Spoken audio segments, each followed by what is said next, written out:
오늘 우리에게 주신 하나님의 말씀은 민수기 11장 24절에서 35절까지 말씀입니다.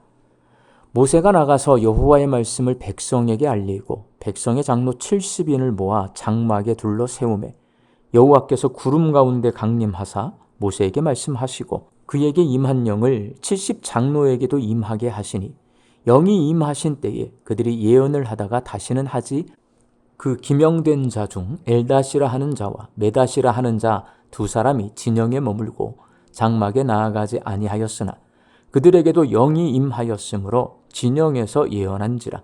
한 소년이 달려와서 모세에게 전하여 이르되 엘닷과 메닷이 진중에서 예언하나이다 하매 택한 자 중 한 사람 곧 모세를 섬기는 눈의 아들 여호수아가 말하여 이르되 내 주 모세여 그들을 말리소서. 모세가 그에게 이르되 네가 나를 두고 시기하느냐. 여호와께서 그의 영을 그의 모든 백성에게 주사 다 선지자가 되게 하시기를 원하노라. 모세와 이스라엘 장로들이 진중으로 돌아왔더라. 바람이 여호와에게서 나와 바다에서부터 메추라기를 몰아 진영 곁 이쪽 저쪽 곧 진영 사방으로 각기 하룻길 되는 지면 위 2규빗쯤에 내리게 한지라.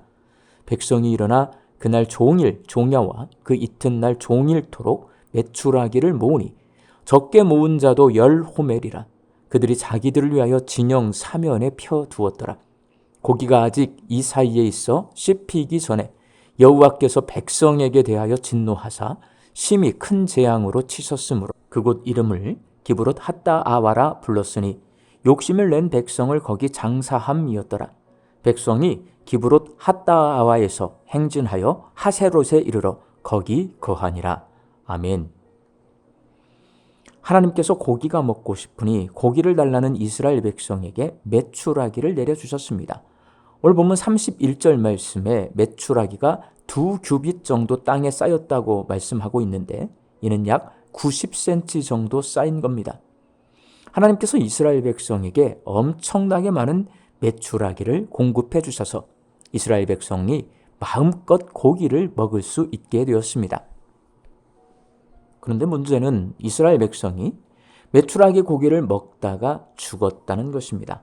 본문 33절과 34절 말씀입니다.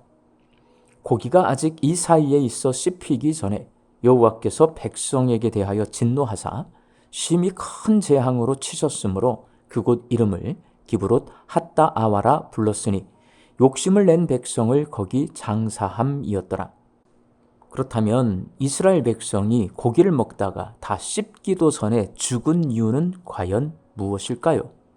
하나님께서 이스라엘 백성에게 재앙을 내리신 이유가 오늘 본문 34절에 기록되어 있는데 그 이유가 바로 욕심입니다. 그곳 이름을 기브롯 핫다아와라 불렀으니 욕심을 낸 백성을 거기 장사함이었더라. 배고파서 밥 먹고 싶고 밥이 물려서 고기 먹고 싶은 것은 욕구입니다. 그것은 인간의 본능입니다. 욕구와 욕심은 다릅니다. 욕구는 죄가 아닙니다. 욕구 때문에 하나님이 인간을 벌하시지는 않습니다. 그런데 욕심은 죄입니다. 욕심은 하나님의 징벌을 받습니다. 본문 32절 말씀을 보면 하나님이 싫어하시고 벌하시는 욕심이 무엇인지를 잘 알 수 있습니다. 백성이 일어나 그날 종일 종야와 그 이튿날 종일토록 메추라기를 모으니 적게 모은 자도 10호멜이라. 그들이 자기들을 위하여 진영 사면에 펴두었더라. 본문에서 말하는 욕심은 바로 자기들을 위하여입니다. 이스라엘 백성은 90cm 높이로 쌓인 메추라기를 한꺼번에 다 먹을 수가 없어서 말려 육포로 만들기 위해 진영 사면에 펴두었습니다.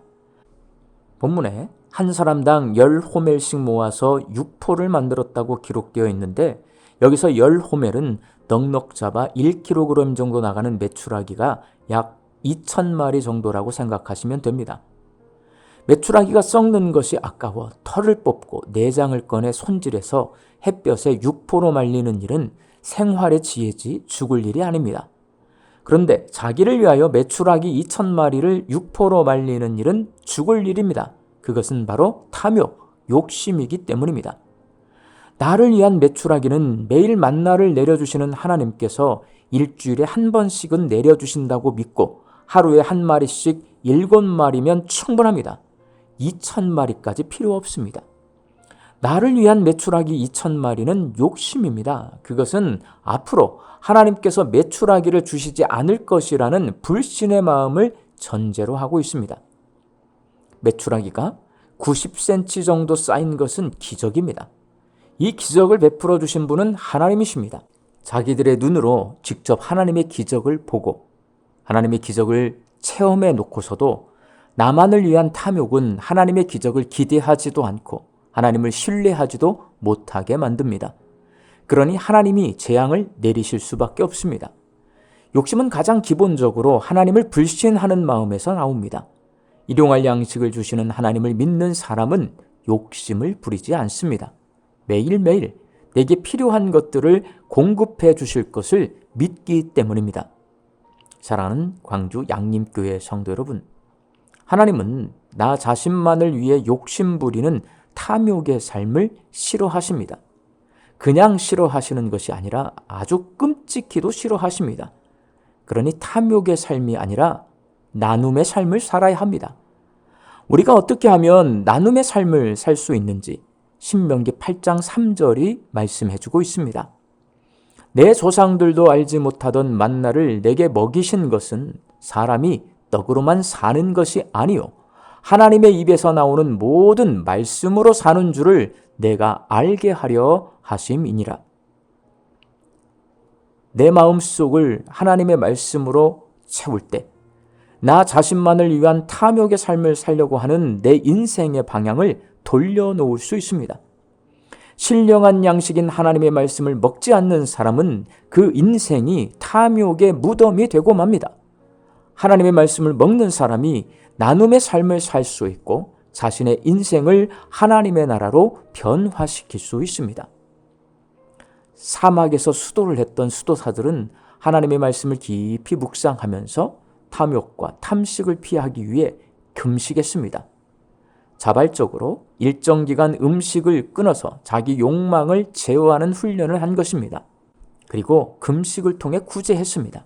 자기가 먹지 않고 가난한 사람들에게 자신의 양식을 나눠준 것입니다. 또한 다시 밥을 먹을 때는 이웃을 식탁에 초대했습니다.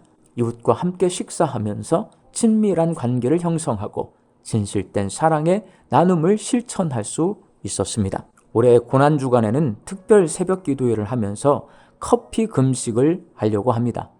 하루에 한 잔씩 커피를 금식하고 그 커피값을 헌금해 주시면 그 헌금을 미얀마 강진 구호 헌금으로 사용하도록 하겠습니다. 고난주간이 지나 부활주일에 다시 커피를 마실 때 혼자 드시지 마시고 2잔을 사서 다른 사람과 함께 마시며 나눔의 삶도 실천하시기 바랍니다. 우리 광주 양림교회 성도들이 마음속을 하나님의 말씀으로 가득 채워서 탐욕의 삶이 아니라 나눔의 삶을 사시기를 주님의 이름으로 축원합니다. 함께 기도하겠습니다. 우리의 마음속을 하나님의 말씀으로 가득 채우게 하여 주사 탐욕의 삶을 십자가에 못 박고 나눔의 삶을 살게 하여 주시옵소서. 그래서 우리의 삶이 하나님 나라로 변화되게 하여 주시옵시고 하나님이 다스리는 풍성한 삶을 살게 하여 주옵소서. 말씀 듣고 세상을 향해 나아갑니다. 우리 광주 양림교회 성도들의 일터 위에 하나님 주시는 일용할 양식이 채워질 때 감사와 자족으로 화답하게 하여 주시고 흩어져 살고 있는 우리 가족과 자녀들이 말씀으로 충만하여서 이웃사랑하며 이웃과 나누는 삶을 살 수 있도록 복을 내려 주옵소서. 육신이 연약하여서 낫기를 간구하는 환우들이 있습니다. 예수님의 능력으로 치유함을 얻게 하여 주시고 오랜 시간 침상에 누워 계시는 장기 환우들과 어르신들이 천국 소망 붙들고 오늘 이 하루를 살게 하여 주옵시며 애쓰고 힘써서 돌보는 가족들 위에 새 힘을 더하여 주옵소서. 예수님의 이름으로 기도하옵나이다. 아멘.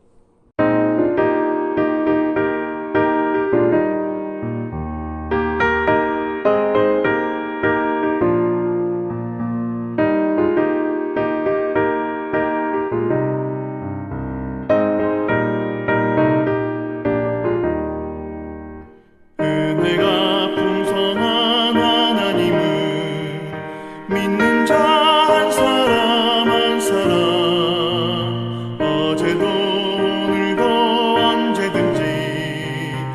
반창고